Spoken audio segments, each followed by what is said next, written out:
Kita sharing tentang penipuan dan penggelapan. Apakah Ya, memang terlalu banyak kasus-kasus penipuan dan penggelapan di negara kita ini, Bang? dipastikan banyak. Oke. Dan kalau Itu berarti negatif sekali ya, orang-orang negatif, kita suka menipu dan menggelapkan ya dong. kenapa? Karena kan Mhm. kondisi negara kita saat ini sedang susah nih, Nah, ya, apalagi oke. masa pandemi, Mhm. orang menghalalkan berbagai macam cara Betul. untuk bisa mendapatkan keuntungan, Mhm. ya, untuk mendapatkan penghasilan di luar dari kinerja keras lah, kerja keras, Mhm. kerja yang halal, Iya, gitu iya, kan. iya, Dia iya. milih jalan pintas dengan mendapatkan keuntungan, mendapatkan uang dengan cara yang haram, Menipu dan menggelapkan. menipu dan menggelapkan. Baik.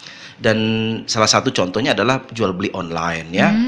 Jual beli Hmm. online dengan dia memberikan tampilan yang menarik, Iya, ya, iya, iya, iya. dengan sajian-sajian promosinya yang bagus, gitu ya, dengan koleksi foto dan lain-lain. Padahal itu adalah tipu daya agar kita bisa mau membeli, dan akhirnya yang Kita kita ditipu. inginkan tidak bisa dapati, dan itu Oh. kategorinya adalah penipuan.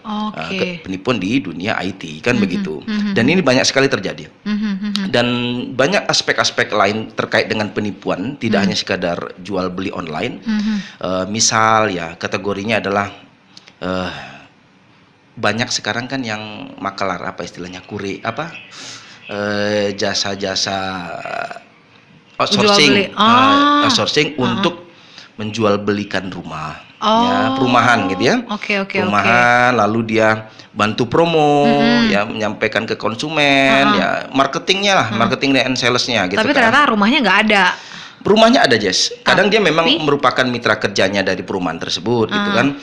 Ternyata di dalam perjanjian, ya, antara perusahaan pengembang perumahan dengan si marketing ataupun sales itu tidak memuat bagaimana proses dalam jual beli terhadap konsumen. Nah, misalkan uang muka sih boleh marketing yang mengambil, boleh yang mengutip, bahkan dia dipercaya untuk memegang cap dan kwitansi, kan begitu. Padahal baru hanya sehari 2 hari dia direkrut, gitu kan. Nah, menjadi sales and marketingnya, developer, ternyata dia sudah diberikan delegasi untuk mengutip uang muka, meminta uang-uang lain, ya, apakah uang untuk listrik dan lain-lainnya untuk bisa dibangun awal perumahannya, sehingga rumah yang ternyata sudah kita inginkan sebagai konsumen, ketika kita tuntut sejauh mana profesionalisme developer, perumahannya nggak dibangun. DP-nya sudah diserahkan, harusnya dari DP itu sudah dibangun tonggak rumah atau rumahnya, nanti baru Ternyata akan tidak dilakukan pelunasan, rumahnya tidak ada. Ternyata si pemilik perumahan, ya, pengembang, tidak pernah tahu ada saudara adalah sebagai konsumen kita. Oh. Ternyata itu banyak terjadi, gitu Oke, kan. oke. Dan banyak lagi yang kategori penipuan, gitu ya. Tapi kalau kita mau ingin terjemahkan biar dia sebagai ini adalah kategori penipuan, kita baca pasalnya, Jess, ya. Oke, siap. Pasalnya yang diatur dalam KUHP. Karena ini berbeda ya, penipuan dan penggelapan. Berbeda, tapi Baik. kerap sekali dia bersatu. Oh. Jadi antara dia penipuan sekaligus dia penggelapan. Jadi ada 2 pasal yang berlapis ketika dia melakukan perbuatan pidana. Siap. Ya, KUHP ini adalah Kitab Undang-Undang Hukum Pidana. Jadi kalau tentang penipuan itu diatur dalam pasal 378. Ya. Pasal 378 ini begini redaksinya, ya. Barang siapa, ya. Ini pasal 378 tentang penipuan. Barang siapa dengan maksud menguntungkan diri sendiri atau orang lain secara melawan hukum, dengan memakai nama palsu atau martabat palsu, dengan tipu muslihat atau rangkaian kebohongan, menggerakkan orang lain untuk menyerahkan barang sesuatu kepadanya, atau supaya memberi hutang maupun menghapuskan piutang, diancam pidana karena penipuan dengan pidana penjara paling lama 4 tahun. Berarti ada banyak maknanya dikandung yang di dalam pasal 378 KUHP. Baik. Terutama mengenai barang siapa. Berarti dia adalah sebagai orang yang melakukan perbuatan hukum, dia yang melakukan tipu muslihat, ya. Kemudian dia yang menggunakan nama palsu atau martabat palsu.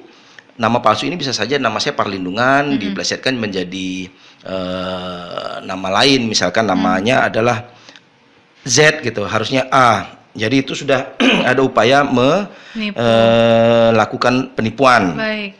Lalu dengan tipu muslihat, ya, dengan tipu muslihat, apakah dia mengatakan perumahan ini nanti spesifikasinya adalah ABCD, ternyata spesifikasinya adalah DE, kan gitu. Berarti tidak sesuai. Berarti ada tipu muslihat ataupun rangkaian kebohongan. Nah, dengan pernyataan kebohongan. Misalkan dia memberi, kita contohkan tadi tentang perumahan saja ya, just biar gampang. Misalkan dia menyampaikan ada spesifikasi begini perumahannya, ya, rangka beton, semen batu batanya 10 banding sekian dengan pasir, langsung besinya misalkan 10 gitu kan. Ternyata bukan rangka beton, ya, kemudian bukan besinya 10 tapi di bawah, dan semen dengan pasirnya ternyata di bawah 10 sesuai dengan spesifikasi yang pernah dia jelaskan, yang pernah diserahkan berupa brosur dan spesifikasi yang telah tertulis dalam sebuah perjanjian, kan begitu. Berarti di situ sudah jelas ada penipuan, tidak ada kesesuaian sesuai dengan yang telah disampaikan sebelumnya kepada konsumen. Berarti sudah ada upaya tipu muslihat. Agar orang tertarik nih, kan gitu. Agar orang tertarik untuk yang tadi menyerahkan barang sesuatu kepadanya. Menyerahkan uang, kan begitu. Minimal DP gitu ya. Minimal DP atau upaya memberi hutang. Nah, ini lain lagi. Upaya memberi hutang. Misalkan, Jess, pinjam uang Jess. Untuk apa, Bang? Aku butuh uang nih untuk berobat. Nanti 2 hari lagi aku akan ganti. Ya begitu. 2 hari lagi aku akan ganti untuk berobat ya Bang. Iya, karena Jesse simpatik hanya untuk berobat, Jesse kasihlah sejumlah uang sesuai dengan permintaanku. Ternyata uangnya untuk beli sabu-sabu. Berarti sudah ada upaya untuk penipuan dengan cara memberikan utang. Padahal utang itu tidak sesuai dengan yang dia sampaikan. Kan begitu. Berarti dia sudah melakukan penipuan seperti yang diatur dalam pasal 378. Atau upaya untuk menghapus utang, menghapuskan piutang. Ya, menghapuskan piutang. Jesse akhirnya menghapuskan utangku karena Jesse kasihan kepada aku karena aku sudah tertimpa banyak masalah. Ternyata dia tidak ada masalah apapun, dia baik-baik saja gitu. Dan ini diancam pidana penjara 4 tahun. Ya, paling lama. Hati-hati dengan penipuan. Jadi kalau termasuk kategori yang spesifikasi saya jelaskan dalam pengertian dari pasal 378 KUHP, itu sudah bisa dilaporkan ke kepolisian terkait dengan dugaan penipuan. Ya, dugaan penipuan. Makanya kalau mau jual rumah nih, ya kan banyak nih perkara nih. Perumahan kan banyak nggak laku nih. Karena orang lebih milih untuk biaya hidup ya. Biaya di kehidupan, pandemi sekarang ya, lebih milih kan prioritas untuk kebutuhan-kebutuhan pendidikan, untuk makan saja sudah cukup begitu ya. Apalagi tipe-tipe, mohon maaf, 36 gitu ya, untuk tipe sederhana gitu ya, rumah sangat sederhana, sehingga gitu kan kategori pembelinya kan adalah orang-orang yang mendapat subsidi dari pemerintah, golongannya sudah jelas. Dan banyak orang melakukan tipu muslihat terkait dengan jual beli rumah agar cepat laku nih, sementara si developer kan memiliki target agar rumahnya selesai, agar rumahnya bisa terbangun. Kalau tidak, dia nanti kan akan diberikan punishment terhadap bank, karena bank kan sudah bekerja sama dengan dia. Ketika dia tidak bisa menjual dalam sekian unit seperti yang diposkan uangnya oleh si bank, dia bisa tidak dapat bantuan subsidi atau dia tidak dapat bantuan kerjasama dengan bank lagi gitu tahun depannya. Makanya kadang dia mempromosikan jor-joran nih Jesse, jor-joran tanpa DP, kemudian 0 rupiah ya DP-nya dapat rumah gitu kan. Ternyata ada pungutan DP atau ada uang-uang lain yang dibebankan. Berarti itu kan secara tidak langsung sudah melakukan tipu muslihat gitu ya. Sampaikan saja dengan sejujur-jujurnya. Spesifikasinya apa? Kalau toiletnya adalah jongkok, ya sampaikan jongkok, jangan disebutkan duduk. Nanti pas sudah komplain, baru ada muncul permasalahan, baru dia menjadi berbahaya terhadap posisi dia, kredibilitas dari developer. Terutama ya tentang spesifikasi itu harus penting.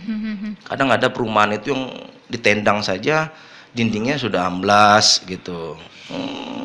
Ditendang amblas padahal harusnya kan kokoh gitu. Betul, kan. Karena itu rumah ya. Nah, itu rumah itu akan dipakai panjang, jangka waktu lama gitu. Harus sesuai. Jangan sampai muncul penipuan yang seperti dimaksud dengan pasal 378 KUHP.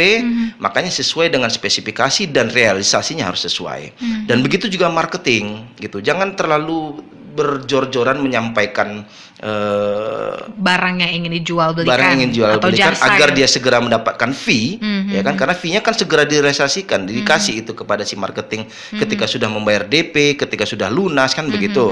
Nah, jadi jangan dia menyampaikan hal-hal yang di luar dari seyogyanya.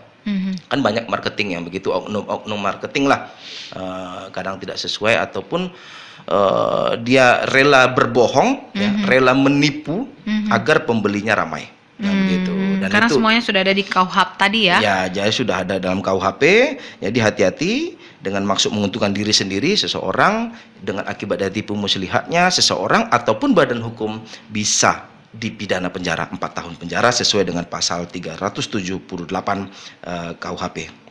Baik. Dan kita masukkan kepada tentang apa? Penggelapan. Penggelapan. Oke. Penggelapan ini itu diatur di pasal 372 KUHP. Ya, guys ya. Nanti kita sebutkan contoh, kita cocokkan antara penipuan dengan penggelapan sehingga orang kerap sekali memasukkan dua unsur pidana ini dalam satu perkara. Ya, dalam satu perkara.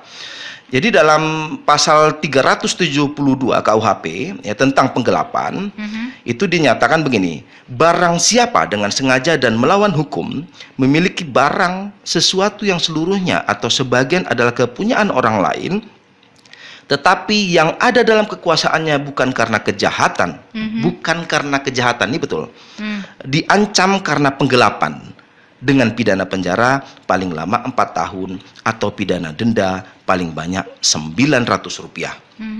Jadi Rp900 ini memang benar, Jess, karena kan KUHP itu diterbitkan pada zaman kolonial Belanda kan. Nah, Jadi itu udah besar di zaman itu, itu udah 900. besar. Udah besar. Jadi dalam kejahatan yang dimaksudkan di sini adalah ya dalam penggelapan ini dalam kekuasaannya bukan karena kejahatan, bukan karena kejahatan. Jadi Kan ada perumahan yang diperjanjikan, Oke. ya kan ada perumahan yang diperjanjikan. Kan dari sesuatu sebab yang benar ini. Kan ada benar rumah nih. Memang dalam sebuah kawasan ini akan dikembangkan sebuah perumahan dan bahkan ada rumah-rumah yang sudah dibangun kan, itu sudah ada pembeli dan sudah ada yang menetap mungkin seperti itu ya. Jadi kan karena sesuatu sebab yang bukan karena kejahatannya lalu menipu tidak sesuai dengan spesifikasi. Nah, itu termasuk dari kategori penggelapan. Uangnya sudah diambil tapi DP-nya tidak ada. Bangunannya tidak ada. Ini kan DP udah aku terima nih, aku sebagai marketing.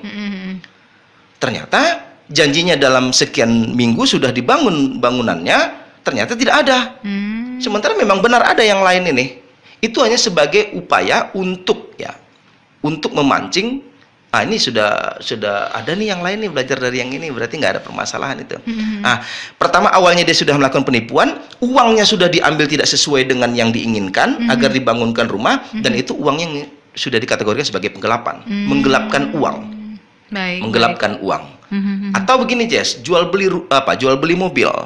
Nah, ini contoh ya, jual beli mobil. Misalkan Jessie adalah jual beli mobil itu dealer, atau mobil second lah. Jazz, ada mobil Jazz, Jazz, ada mobil Honda Jazz tahun sekian gitu. Ada pasaran berapa bang duitnya, ya sekian ratus juta gitu kan, sekian ratus juta. Kemudian pada saat aku ngasih uang, bang, oke nih bang, ada nih barangnya dan sudah spesifikasinya sesuai dengan yang abang inginkan gitu kan. Oke. Berapa uangnya? 200 juta misal. Ku kasih uang 200 juta, Jess, tolong nanti mobilnya besok paling lambat aku sudah terima. Karena aku udah percayakan ke Jessie. Oke bang, karena yakin Jessie adalah dealer mobil, ya, karena aku yakin. Lalu tiba-tiba Jessie tergiur dengan uang nih yang udah aku serahkan. Lebih baik aku lari lah, kan gitu. Kenapa? Ada itikat jahat yang dia lakukan. Jadi unsur penipuan dan penggelapan itu adalah ketika ada masuk unsur itikat jahatnya, ya, niat jahatnya. Jadi pada saat Jessie membawa uang, melarikan uang tersebut, lalu Jessie menghilang dan mobil tidak aku terima, uangnya sudah digelapkan dan sekaligus Jessie sudah melakukan penipuan. Karena apa? Karena waktu itu Jessie sudah menyatakan mobilnya ada bang, sesuai dengan spesifikasi abang. Ini kan fotonya udah aku kirim melalui Japri, WhatsApp. Oke, sesuai aku ingin gitu kan. Karena sudah ada iming-iming dan sudah ada yang diperjanjikan terkait dengan spesifikasi mobil. Penipuannya karena mobilnya tidak ada dan uangnya sudah digelapkan. Jadi sering masuk ke sana. Jadi unsur penipuan pasal 378 dan 372 tentang penggelapan itu sudah masuk langsung kategorinya 2. Ketika Penipuan dan membuat, penggelapan. ya benar Jess, ketika melaporkan ke kepolisian terkait dengan dugaan penipuan dan penggelapan masuk unsurnya. Begitu, ada yang Dan diperjanji. itu pasal yang dikenakan juga berlapis, otomatis hukumannya juga berlapis ya? Ya, karena pasalnya ada 2, 372 dan 378, berarti dia sanksi pidananya juga berlapis, begitu. Oh, oke. Dulu ada klien kita diperkarakan oleh orang, gitu ya, terkait dengan dia memasok klien kita adalah pemilik toko, penjual beli onder deal, menjual beli spare part, Motor atau mobil? mobil, Oh, dan mobil. termasuk ada oli begitu ya kan. Jadi ada yang memasok. Dia sebenarnya nggak ingin memasok karena kita tidak yakin nih klien kita. Kita tidak memberikan keyakinan gitu. Tapi karena dia pernah menyatakan, yakinlah sama saya akan mampu menjual ini dan paling lama 3 bulan sudah dikembalikan uangnya terkait dengan hasil penjualan. Nah, itu nominal sampai miliaran rupiah itu waktu itu. Wah, saya nggak yakin nih, apa jaminannya kalau saudara bisa menjual kemudian ini bisa kembali uangnya dalam waktu 3 bulan. Aman. Ini sepanjang mata memandang sawit ini adalah milik saya. Gitu. Oke, gitu kan, yakinlah gitu. Akhirnya dipasoklah spare part, oli dan semuanya gitu. Ternyata lebih dari 1 tahun tidak bisa dikembalikan, padahal janji 3 bulan, ya kan? Nggak kembalikan, disampaikan, loh kok begini, kok nggak konsisten? Ya belum laris, namanya kita berdagang katanya, loh tapi janji 3 bulan. Nah, ternyata nggak ada 25 rupiah pun dia kembalikan. Si pihak lawan melaporkan ke Polda. Melaporkan ke Polda terkait dengan penipuan dan penggelapan. Penipuannya di mana? Janjinya 3 bulan dia harus mengembalikan uangnya, hasil dari penjualan spare part-nya. Ternyata kalau disaksikan spare part-nya sudah nggak ada lagi, udah habis gitu. Iya.